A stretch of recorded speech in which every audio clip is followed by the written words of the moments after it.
Hey hi guys, welcome to my channel. இந்த வீடியோவில் ப்ராசஸர்னா என்ன, கோர்னா என்ன, த்ரெட்னா என்ன அப்படின்னு பார்க்கலாம். இதுக்காக நான் ஒரு எக்ஸாம்பிள் எடுத்திருக்கேன். இப்போ இந்த மேனேஜருக்கு கீழே இருக்க 3 டாஸ்க்கை வந்து கம்ப்ளீட் பண்ணணும். Task 1, task 2, task 3. ஒவ்வொரு டாஸ்க்கை கம்ப்ளீட் பண்ணவும் 5 மினிட்ஸ் ஆகும்னு வச்சுக்கலாம். இப்போ இந்த 3 டாஸ்க்கை இந்த 3 ஒர்க்கர்ஸுக்கு அசைன் பண்ணலாம். ஏன்னா இவர்கிட்ட 3 ஒர்க்கர் இருக்காங்க. Worker 1, worker 2, worker 3.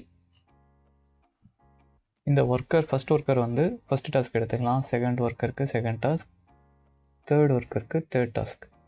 இந்த மாதிரி 3 பேர்த்துக்கு அசைன் பண்ணதால் 3 பேரும் பேரலாக இந்த 3 டாஸ்க்கையும் ப்ராசஸ் பண்ண முடியும்.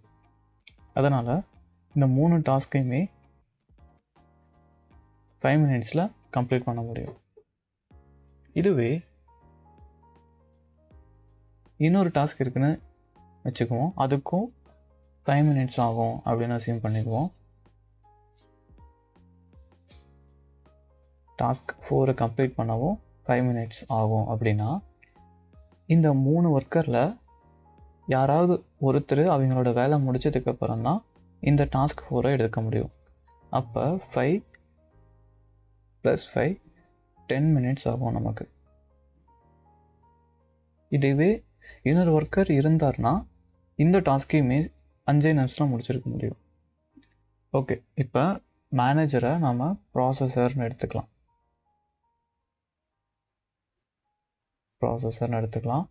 இந்த ஒர்க்கர்ஸ் எல்லாத்தையுமே கோர்ஸ் அப்படின்னு எடுத்துக்கலாம்.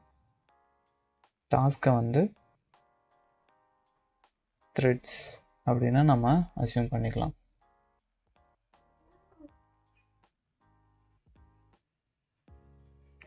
இதில் ஒர்க்கர்ஸ் அதிகமாக இருந்தாங்கன்னா அதிகமான பேரலல் ப்ராசஸிங் ஹேண்டில் பண்ண முடியும். அதனால் நமக்கு டைம் வந்து சேவ் ஆகும். ஒர்க்கர்ஸ் அதிகமாக இருந்தாங்கன்னா கோர்னே வச்சுக்கலாம். கோர்ஸ் அதிகமாக இருந்தாங்கன்னா நமக்கு டைம் சேவ் ஆகும். கம்மியான டைமில் முடிக்க முடியும்.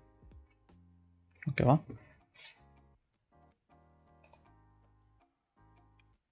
இங்கே த்ரெட்ஸுங்கிறது ஒவ்வொரு அப்ளிகேஷன் ரன் பண்ணும்போது க்ரியேட் ஆகும். அதாவது எக்ஸாம்பிளுக்கு நீங்கள் க்ரோம் ஓப்பன் பண்ணுறீங்க, ஏதாவது ப்ரௌஸ் பண்ண அப்படின்னா அந்த டைமில் தான் உங்களுக்கு டாஸ்க் வந்து க்ரியேட் ஆகும். அப்போ தான் க்ரோம் ப்ரௌசர் வந்து இந்த த்ரெட்ஸை வந்து க்ரியேட் பண்ணும். இந்த டாஸ்க் வந்து சாஃப்ட்வேர்ஸ்க்கு கீழே வரும். இந்த ப்ராசஸர் ஒர்க்கு வந்து ஹார்ட்வேர் கீழே வரும். ஓகேங்களா?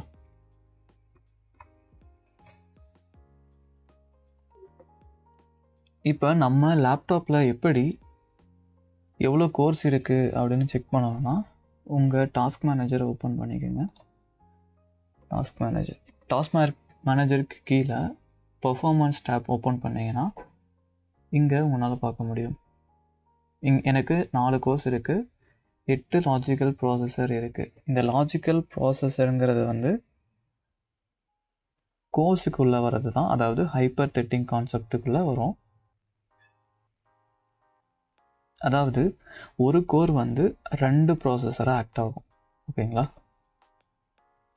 இங்கே உங்களுக்கு பார்த்தா தெரியும், 296 ப்ராசஸருக்கு ரன் ஆகிட்டு இருக்குது. 3483 த்ரெட்ஸ் ரன் ஆகிட்டு இருக்கு. அதாவது நான் ஆல்ரெடி சொல்லியிருக்கேன், ஒரு கோர்னால் ஒரு த்ரெட்டு தான் ஹேண்டில் பண்ண முடியும் அப்படின்னு. ஆனால் இங்கே 3514 இவ்வளோ த்ரெட்ஸ் வந்து ரன் ஆகிட்டு இருக்கிறத உங்களால் பார்க்க முடியும். இதுக்கு நான் எக்ஸ்ப்ளனேஷன் தரேன். இப்போ இங்கே இருக்க டாஸ்க் எல்லாமே வந்து, அதாவது இங்கே இருக்க த்ரெட்ஸ் எல்லாம் நமக்கு பேரலாக ரன் ஆகலை, கன்கரண்ட்டாக ரன் ஆகுது. அதாவது உங்களுக்கு இப்போ கன்கரண்ட்னா என்ன அப்படின்னு சந்தேகம் இருக்கும். கன்கரண்ட்னா ஒரு ப்ராசஸில் இருக்க த்ரெட்ஸ் இல்லைன்னா டாஸ்க் ஒரு பர்டிகுலர் சீக்வன்ஸில் ரன் ஆகும். இது பார்க்குறதுக்கு நமக்கு ஒரே டைமில் ரன் ஆகிற மாதிரி இருக்கும். ஆனால் ஒவ்வொரு த்ரெட்ஸ் ரன் ஆகவும் ஒரு பர்டிகுலர் இன்டர்வல் எடுத்துக்கும். இது வந்து மோஸ்ட்லி மில்லி செகண்ட்ஸில் தான் இருக்கும். அதனால் நமக்கு பார்க்க